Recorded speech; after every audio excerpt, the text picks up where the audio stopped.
আমার আম্মু নাই, আমরা 3 ভাই বোন। আমার নানি চালায়, আমার দোকানটা চালায়। এই দুইটা দোকান হয়েছে, আমার দোকান ভাঙিয়ে রয়েছে।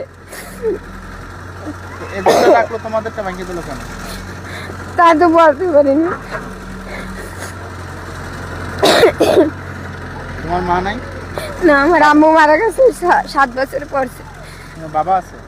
আমার আব্বু জিগে না আমাদের। নানা নানির সাথে থাকো? এই দোকান দিয়েই তোমাদের চলতো? আমি থাকতাম, আর একদিন থাকবে, এটা কেমন কথা? আর আমারটা যে ব্যাংকে আমার সরাই গেলে এটা কেমন কথা? এটা তো আমি বুঝি না কিছু। থাকলে সবাই থাকবে, না থাকলে এই রাস্তার পাশে কত ঘর, গাছ, গুঁড়ো, এই যে চাকরিটান ছিল, কত কিছু ছিল, সব পুরো ভাঙিয়ে পরিষ্কার করে দিচ্ছে।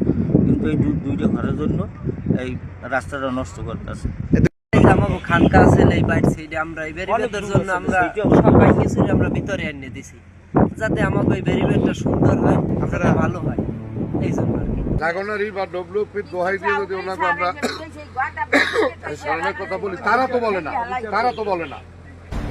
বরগুনায় ডব্লিউএফপি প্রজেক্টের আওতায় জাগনারির উদ্যোগে একটি ভেরিবাঁধ নির্মাণ হচ্ছে বরগুনা সদর উপজেলার 7 নং ডলুয়া ইউনিয়নের পটকাখালী আবাসন এলাকায়।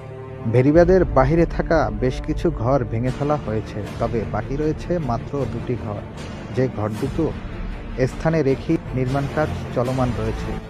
তবে যাদের ঘর ভাঙা হয়েছে তারা প্রশ্ন করছেন, তাদের ঘর ভেঙে ফেলা হয়েছে, তবে এই ঘর দুটো কেন এখনও রয়েছে এবং সেই ঘর দুটো রেখেই কেন ঠিকাদাররা এই কাজ করছে, সেই প্রশ্ন নিয়ে নানান কথার গুঞ্জন উঠেছে ওই এলাকায়।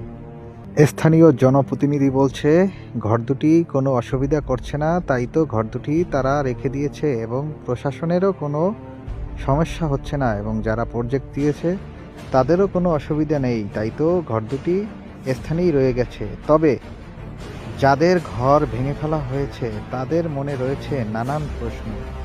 তারা কি বলছে চলুন।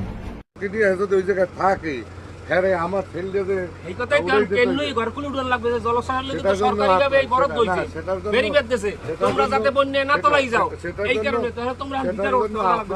যারা প্রকল্পের মালিকরা, তার জন্য আপনারা যারা আছেন আপনাদের সহযোগিতা করবো না।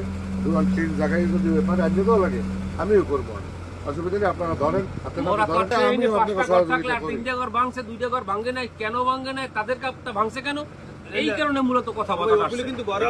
এটা কেন ভাঙছে, যাত্রা ভাঙছে তার এদিকে উপজেলা প্রশাসন বলেছে বিষয়টি খতিয়ে দেখে ব্যবস্থা গ্রহণ করবে।